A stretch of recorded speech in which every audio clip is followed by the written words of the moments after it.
Can you believe that some people still think that the New Jerusalem is actually the shape of a cube? I know, right? But if you are one of these people, I'm glad you found the video, because I will give compelling evidence as to why it is actually the shape of a pyramid, right after these messages.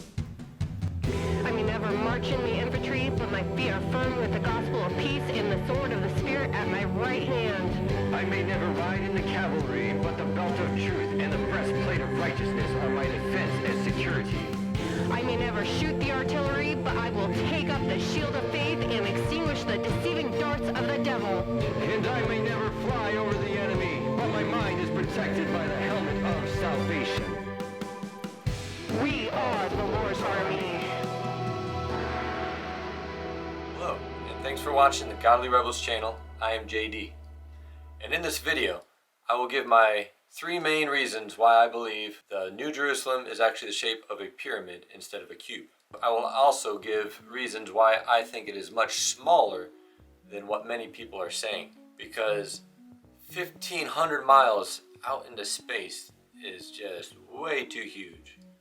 So we need to rethink that. So for my first main reason is actually an entire video I did previous to this one called Mount Zion and New Jerusalem verse comparisons.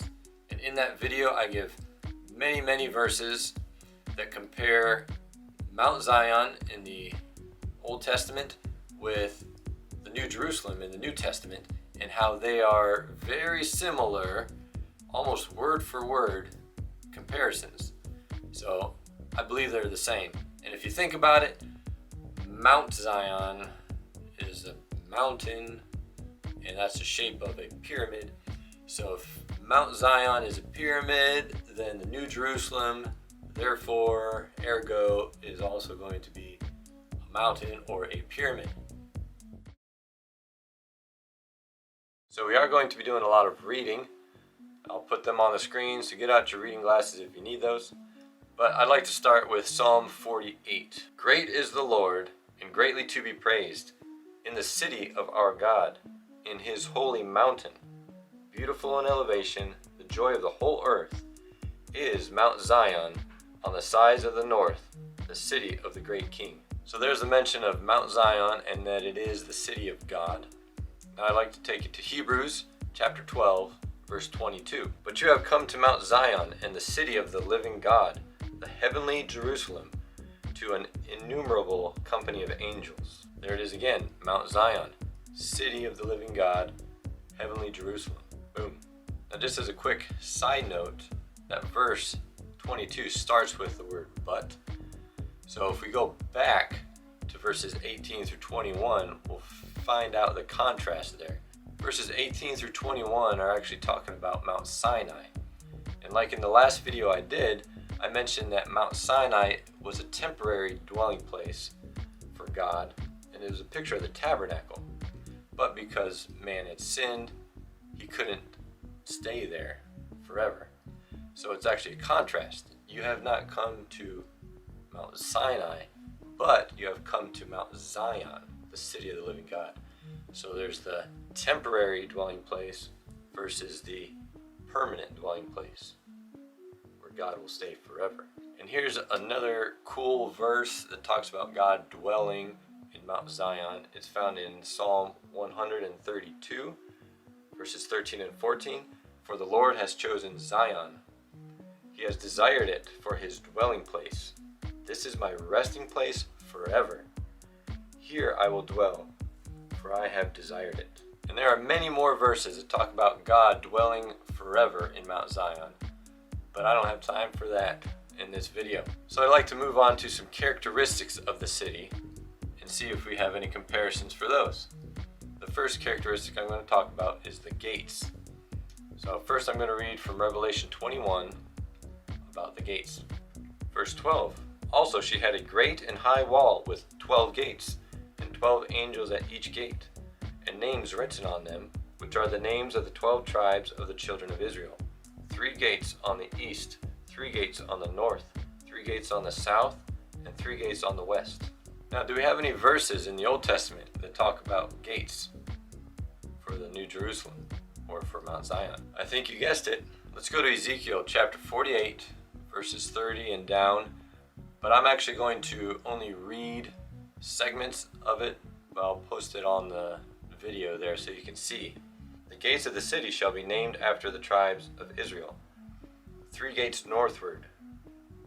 On the east side, 3 gates. On the south side, 3 gates. Verse 34, on the west side, 3 gates. All the way around shall be 18,000 cubits. And the name of the city from that day shall be, the Lord is there. Boom! There it is. That's amazing. That's a pretty good comparison. 12 gates total, 3 gates on each side, north, south, east, west. And even the names of the tribes. But actually there's a little more to the gates as well. And it says that the gates will stay open.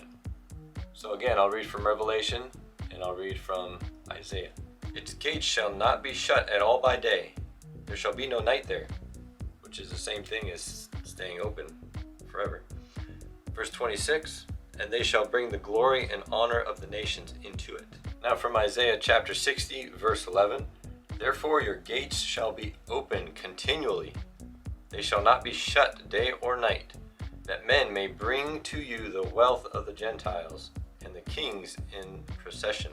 The gates shall be open continually, so that men and Gentiles can bring in their wealth to honor God. Old Testament, New Testament, same exact thing. God is good. And while we're in Isaiah, let's go back a couple chapters to 54, verses 11 and 12, and I'm going to talk about the foundations. O you afflicted one, tossed with tempest and not comforted, behold, I will lay your stones with colorful gems, and lay your foundations with sapphires. I will make your pinnacles of rubies, your gates of crystal, and your walls of precious stone. And the New Testament comparison can be found in Revelation 21, verses 18 through 21. Verse 18, the construction of its walls was of jasper, and the city was of pure gold like clear glass. The foundation of the walls of the city were adorned with all kinds of precious stones. And I will let you read those and embarrass yourself on their pronunciation. I'm skipping to verse 21. The 12 gates were 12 pearls. Each individual gate was 1 pearl, and the street of the city was pure gold like transparent glass. The foundations and the walls, precious stones, rubies, pearls, gold as clear as glass. I think you see a lot of similarities there too. But now I'd like to move on to different characteristics, not of the city itself, but of what the conditions will be like during that time.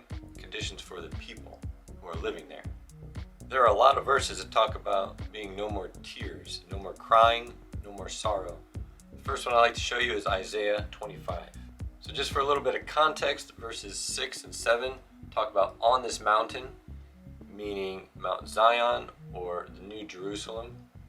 But I'd like to skip to verse 8 where it talks about the no more tears. He will swallow up death forever, and the Lord will wipe away tears from all faces.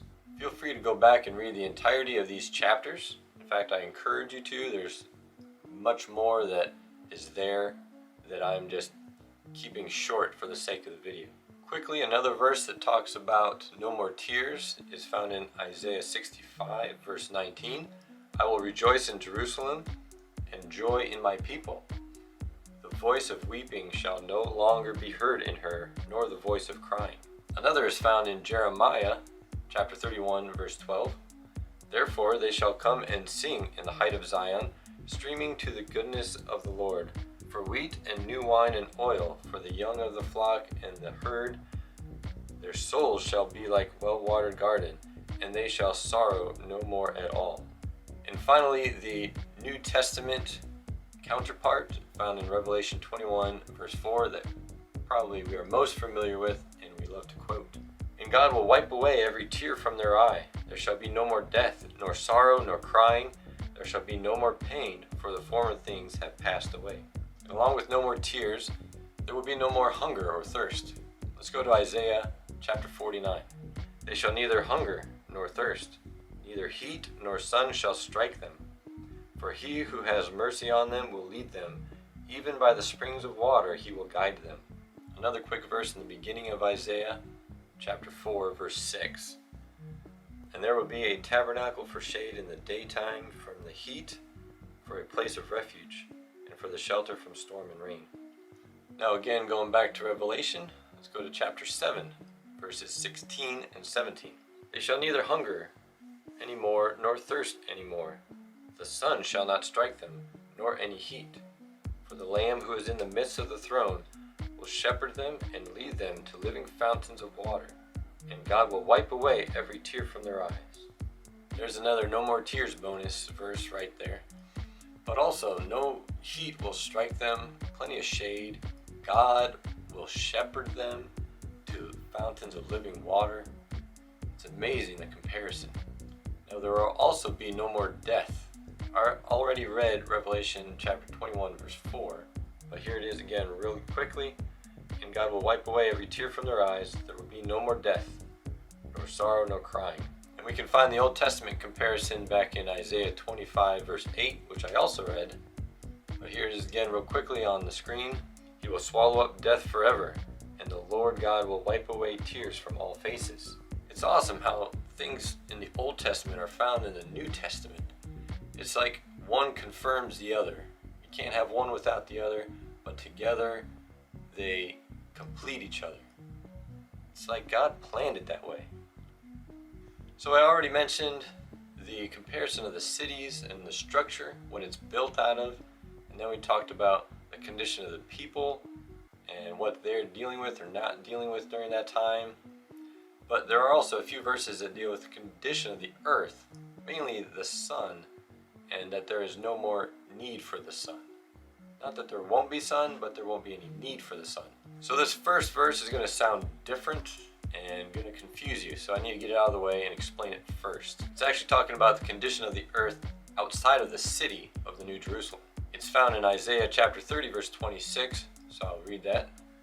Moreover, the light of the moon will be as the light of the sun, and the light of the sun will be sevenfold. As the light of 7 days, in that day the Lord binds up the bruise of his people and heals the stroke of their wound. So it's saying that the moon and the sun are 7 times brighter than what they were before. And this is because the veil that separates us from heaven right now is gone. It's torn because God is now dwelling on earth, right? The New Jerusalem. So that veil is torn, just like in the tabernacle, the veil was torn. So without the veil there, the sun and the moon just shine that much brighter. I hope that makes sense, because this next verse I'm going to read is probably one that we're more familiar with, that we don't need the sun, or there is no sun and moon. So the next verse I'm going to read is Isaiah chapter 24, verse 23. The moon will be disgraced, and the sun ashamed, for the Lord of hosts will reign on Mount Zion and in Jerusalem, and before his elders gloriously. Let's go quickly to Zechariah chapter 14, verses 6 and 7. It shall come to pass in that day that there will be no light, the lights will diminish. It shall be one day which is known to the Lord, neither day nor night, but at evening time it shall happen that it will be light. In other words, it's going to be light all the time in the city where God dwells. Light continually, no evening, no night, because God is light. Now for a couple verses in Revelation, let's start in chapter 21, verse 23. The city has no need of the sun or of the moon to shine in it, for the glory of God illuminated it. The Lamb is its light. And in the next chapter, 22, verse 5, there shall be no night there. They need no lamp nor light of the sun, for the Lord God gives them light, and they shall reign forever and ever. So it doesn't actually say that there will not be sun or moon, just that we will not need their light. As we read back in Isaiah, the moon and sun are shining brighter than ever before.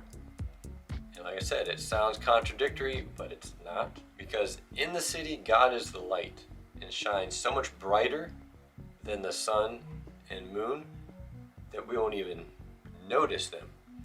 For example, go outside during the day with a flashlight, even the most powerful hunting flashlight you can find, and see if it makes a difference. You will not see the effects of that flashlight because the sun is that much more powerful than your flashlight.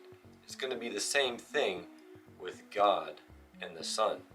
Inside the city, we will not need the sun because we have God. outside the city, they would still need the sun, but the sun is in fact shining brighter because of the no veil. And what I just said might confuse some of you, because you're thinking, this is the eternal state already, there shouldn't be anybody outside the city, but there are, and we can't ignore that. In Revelation chapter 22, if we go down to verses 14 and 15, we will see that. I will read that quickly. Blessed are those who do his commandments, that they may have the right to the tree of life, and may enter through the gates into the city.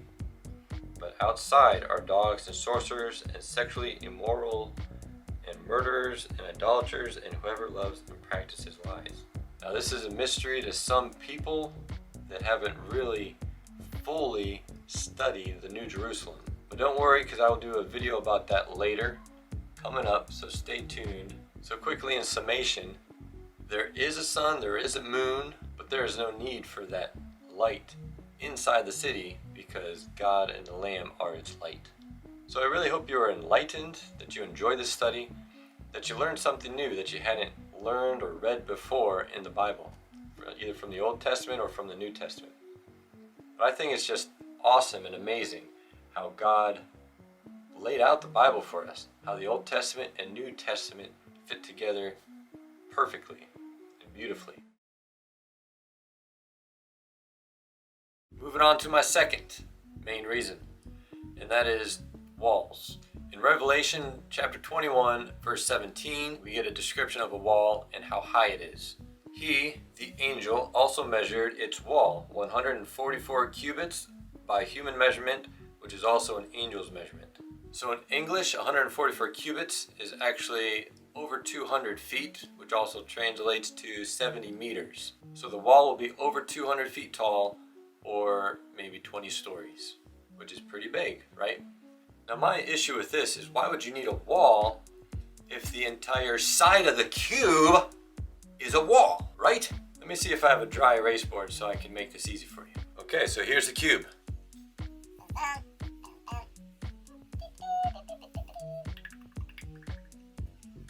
So in the Bible, it also says that each side is the same as its length, as its width, as it is tall. And it gives a measurement 1,500 miles. But we'll go over that at the end of the video, like I said, because that is a huge number. So here's 1,500 miles tall. And right down here, right here at the bottom. Can you see that? That's how big the wall is right there. 200 feet. Can you see that? 200 feet right there. That's the wall.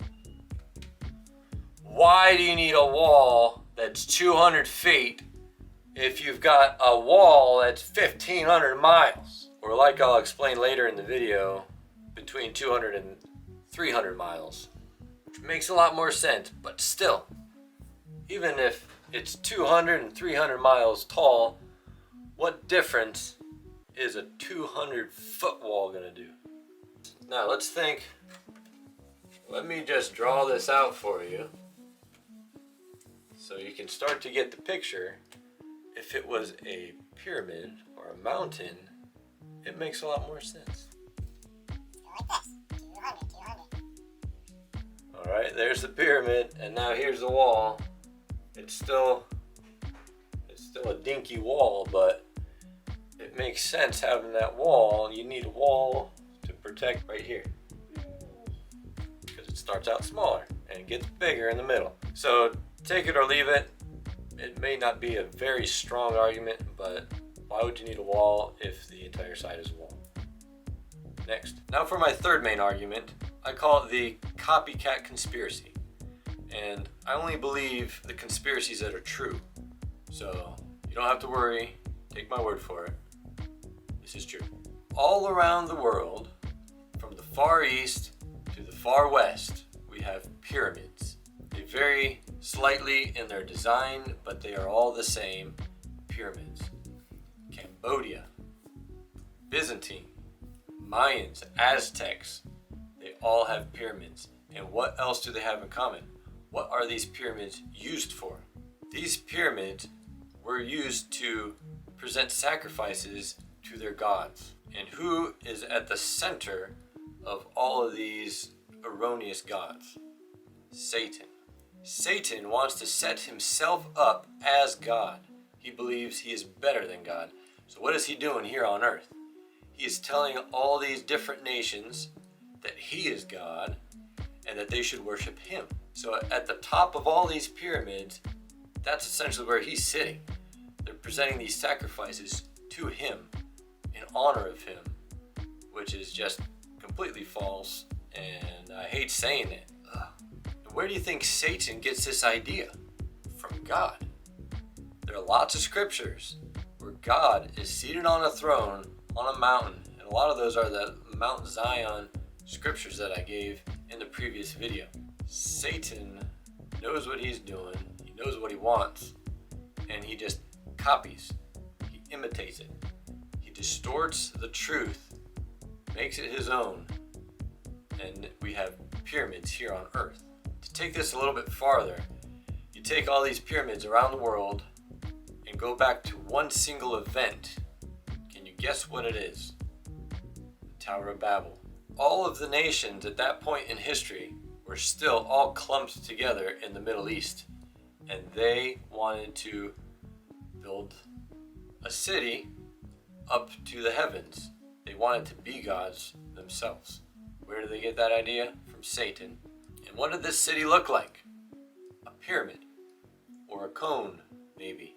But after God intervened at that point in time, all the nations spread out across the world, and they took with them that idea of the pyramid. So whether you believe it goes back to the Tower of Babel, and then that's where Satan gave him that idea, or if Satan just throughout the world and throughout time presented this idea to different people, it's the same.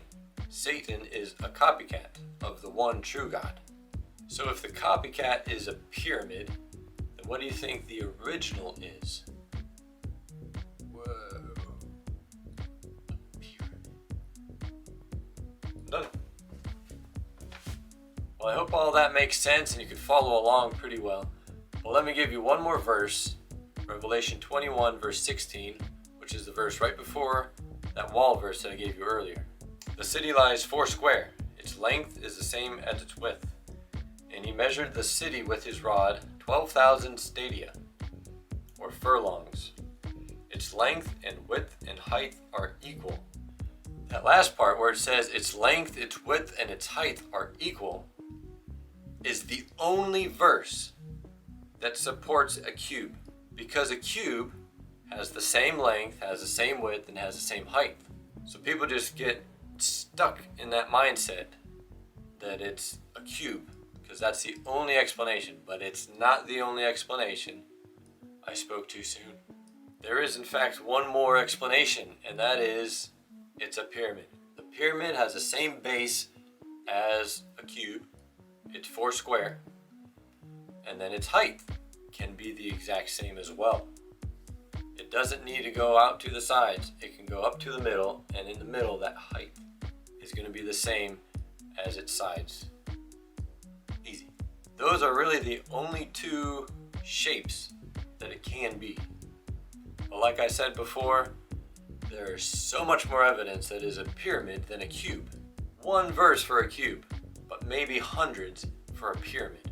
It just makes so much more sense that it is a pyramid than a cube. So, it's up to you. You can take your pick. There are two shapes, cube or pyramid. Which do you think it is? Okay, now I'd like to move on to where I explain why the New Jerusalem is much smaller than what we think. I'll read that verse again in Revelation 21, verse 16. The city is laid out as a square. Its length is as great as its breadth. He measured the city with his reed, 12,000 furlongs. Its length, breadth, and height are equal. So there are different translations. Some say stadia, some say furlongs. But for simplicity's sake, we're going to go with miles and kilometers. And all you need to do is a quick Google search and say, how long is a stadia or how long is a furlong, and you'll find out. So I already looked it up for you on Google, and I rounded the numbers just to keep it more simple, we have 1,500 miles and 2,400 kilometers. So in ancient times, as well as even today, when they measure the city, they measure its circuit. And there's a man called Herodotus, who is an ancient Greek you can look up and see how he measured cities. Now, first I'm going to give you an easy example of what I'm talking about. So let's take a square city, and the wall is a square.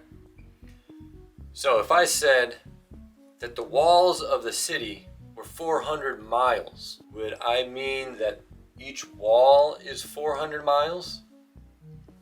Or would I be saying that the walls, all of them, are 400 miles?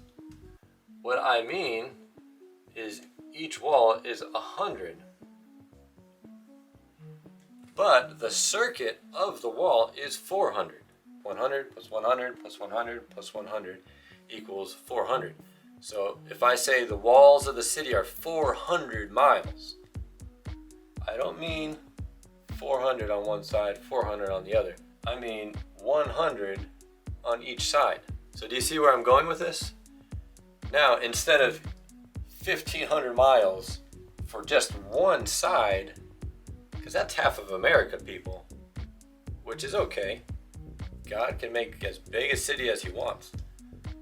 But that's also 1,500 miles, boom, out in outer space. And that's hard for me to wrap my brain around. So instead of 1,500 miles on one side, we can at least divide that by four sides, and we get a much smaller number, much easier to wrap our brains around.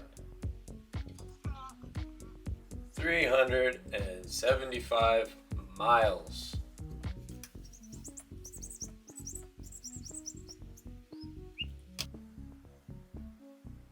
$375 miles on each side. But wait, there's more.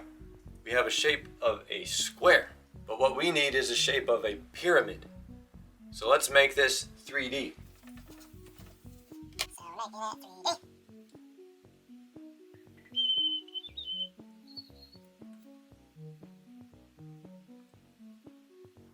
It's not too bad. Now before I said we could at least divide it by 4. Now I'm going to say we can divide it by 5 possibly. Let me show you. So we've got the 4 square on the bottom plus the height that goes straight down the middle. 4 plus 1 is 5. So maybe we divide it by 5.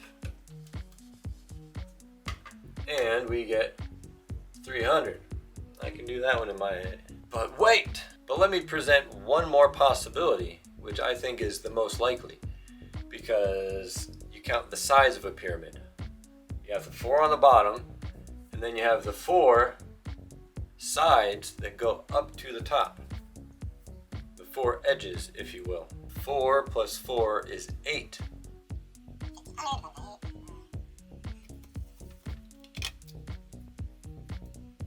So if you divide 1,500 miles and 2,400 kilometers by 8, you get 187.5 miles and 300 kilometers. This is even more doable in my head. It doesn't have to make sense to you. You don't have to believe it if you don't want to.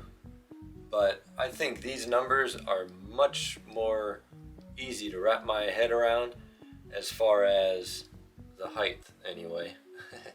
And still, it's a huge, huge city.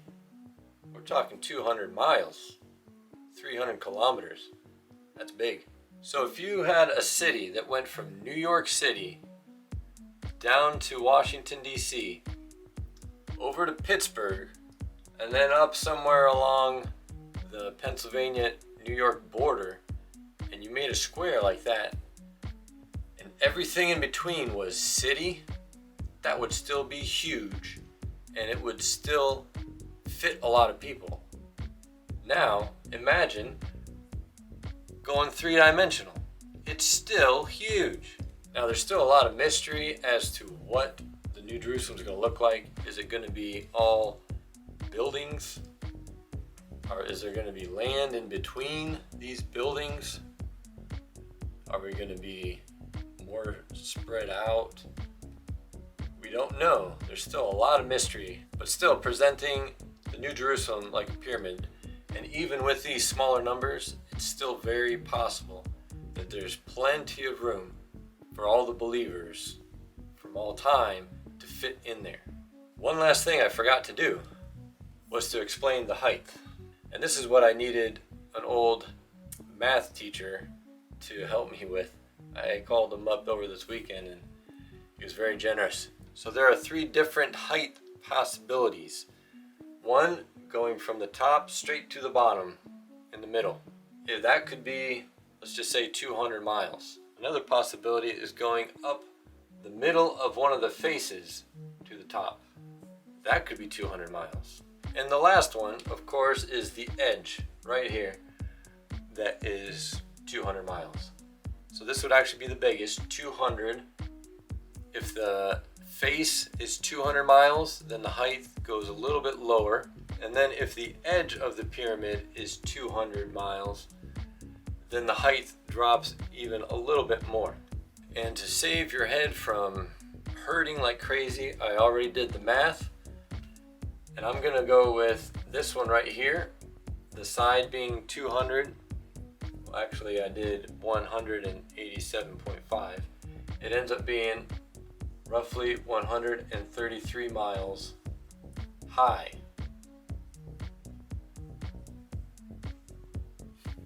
So in the center here, I'm going to put 133 miles for how tall it is. And that, for me, just helps me even more. You know, instead of 1,500 miles out into space, all of a sudden we're down to 133.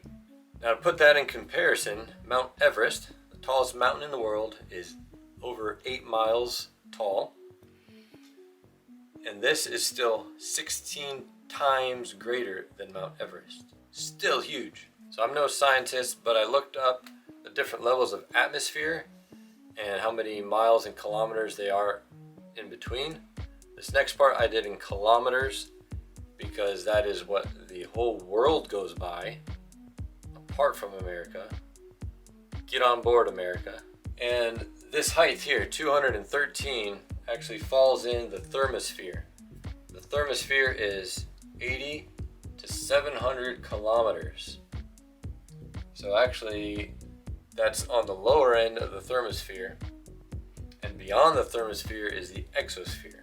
So we're at least still in the thermosphere, like it's heaven on earth, right?